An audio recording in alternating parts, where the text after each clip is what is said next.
नमस्कार, मैं योगेश राणा। कई दिनों बाद आप लोगों से बात हो रही है।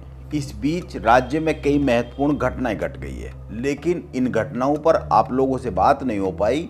पिछले एक हफ्ते की बात करें तो 3 ऐसी घटनाएं घटी है उत्तराखंड में जिन पर बात की जानी चाहिए। पहली घटना, मुख्यमंत्री पुष्कर सिंह धामी ने UKSSC की वो परीक्षा रद्द कर दी जिसका पेपर लीक हो गया था, जिसको लेकर देहरादून के परेड ग्राउंड में उत्तराखंड बेरोजगार संघ ने 9 दिन तक धरना प्रदर्शन किया, जिसमें बहुत सारे वो लोग भी जुड़ गए थे जिनके राजनीतिक हित है 2027 के उत्तराखंड के विधानसभा चुनाव को लेकर। इस परीक्षा को रद्द होने के बाद सवाल यह उठा, जब CBI जांच की संस्तुति सरकार ने कर ही दी है उत्तराखंड की, तो फिर परीक्षा को इतनी जल्दी क्यों रद्द कर दिया गया। CBI जांच शुरू होने, परिणाम आने के बाद फैसला लिया जा सकता था। वैसे तो सरकार ने यह बताया है कि परीक्षा लीक प्रकरण में अनियमितताओं की जांच के लिए जो एकल सदस्य जांच आयोग गठित किया गया था, हाई कोर्ट के रिटायर्ड जस्टिस UC ध्यानी की अध्यक्षता में, उसने मुख्यमंत्री पुष्कर सिंह धामी को अंतरिम रिपोर्ट प्रस्तुत कर दी। आयोग की इसी रिपोर्ट को देखने के बाद परीक्षा रद्द करने का फैसला लिया गया। यह सही बात है, तकनीकी तौर पर ऐसा कहा जा सकता है कि इसी रिपोर्ट के बाद, देखने के बाद, इसी रिपोर्ट के आधार पर यह फैसला लिया गया। लेकिन इसके साथ साथ भी कुछ और भी घटनाएं हैं जिन पर ध्यान दिया जाना चाहिए, जो इस परीक्षा को रद्द होने के एकदम पहले के 2 दिन में घटी। बात अगर पहली घटना की करें तो 10 अक्टूबर को उत्तराखंड बेरोजगार संघ के अध्यक्ष राम कंडवाल ने सोशल मीडिया के जरिए एक संदेश दिया उत्तराखंड की सरकार को। उसने कहा कि धरना स्थल पर मुख्यमंत्री ने आकर जो CBI जांच की मांग मानी थी, उसके बाद परीक्षा रद्द करने के लिए सरकार को एक टाइम दिया गया था। मुख्यमंत्री धामी ने वहां पर ये मांग नहीं मानी थी और जो टाइम दिया गया था वो टाइम समाप्त हो गया है। यानी कि कल तक परीक्षा निरस्त नहीं की जाती तो युवाओं को फिर से सड़कों पर उतरने के लिए मजबूर होना पड़ेगा।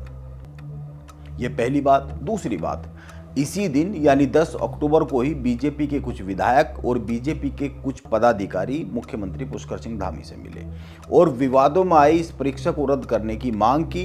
विधायक खजान दास, दिलीप रावत, विनोद कंडारी, ब्रिजभूषण गैरोला, दुर्गेश्वर लाल, रेणु बिष्ट, BJP के मीडिया प्रभारी मनवीर चौहान सहित कुछ और भी लोग।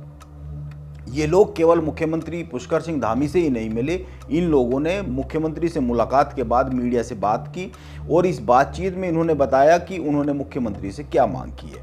CBI जांच के लिए धन्यवाद किया है और इस परीक्षा को रद्द करने की मांग की है। इसके अगले ही दिन आयोग ने अपनी रिपोर्ट CM को सौंप दी और शाम होने से पहले ही यह खबर आ गई कि परीक्षा रद्द कर दी गई। यानी बात साफ है, यह सरकार का निर्णय है, मुख्यमंत्री पुष्कर सिंह धामी का निर्णय है।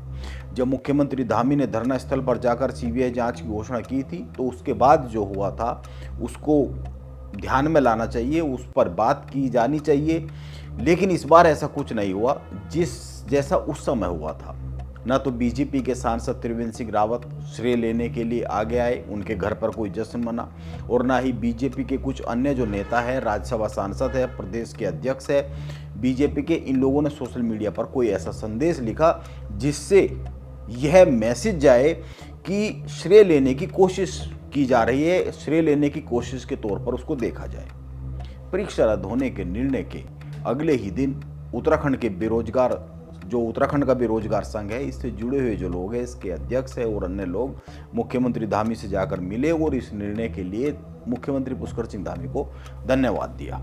इसीलिए एक बात तो साफ है कि धामी चीज़ों को बिगड़ते बिगड़ते मैनेज कर ले रहे। यह मामला जिस तरीके से उत्तराखंड में उठा और इसके कुछ राजनीतिक लाभ लेने की कोशिश की जाने लगी, उसके बाद ये मामला अब एक तरफ हो गया, शांत हो गया। इसका यह ताज़ा उदाहरण है। जो लोग चीज़ों को बिगाड़ने की कोशिश में लगे दिखते हैं, वो कुछ समय के बाद सीन से हट जाते हैं। अब दूसरी बड़ी बात, जो महत्वपूर्ण घटना है, उस पर आते हैं। जो दूसरी, देश के बड़े उद्योगपति मुकेश अंबानी बाबा केदारनाथ और बद्रीनाथ मंदिर आए। वो हर साल आते ही है उत्तराखंड में केदारनाथ और बद्रीनाथ धाम में। मुकेश अंबानी ने केदारनाथ में दर्शन के बाद मीडिया से बातचीत में कुछ ऐसी बातें कही जिनके बहुत ही मायने निकाले जा रहे हैं और निकाले भी जाने चाहिए। आपने मुकेश अंबानी का यह बयान सुना होगा। इस बयान में उन्होंने 2 बार उत्तराखंड के मुख्यमंत्री पुष्कर सिंह धामी की तारीफ की उनके कामकाज की तारीफ की, इसके साथ ही केदारनाथ में हो रहे काम की तारीफ की। मुकेश अंबानी देश के सबसे बड़े उद्योगपतियों में से एक है और वो उत्तराखंड में आकर धामी सरकार के कामों पर अपनी राय दे रहे हैं, तारीफ कर रहे हैं, वो सकारात्मक रुख दिखा रहे हैं, राय दे रहे हैं। इससे इनकार नहीं किया जा सकता कि उनकी इस बात के कोई मतलब नहीं निकलेंगे। बीकेटीसी के जो अध्यक्ष है मौजूदा, उन्होंने मुकेश अंबानी के इस बयान को अपने सोशल मीडिया पेज पर शेयर भी किया है और उसके बाद वो मुख्यमंत्री धामी से जाकर मिले भी है।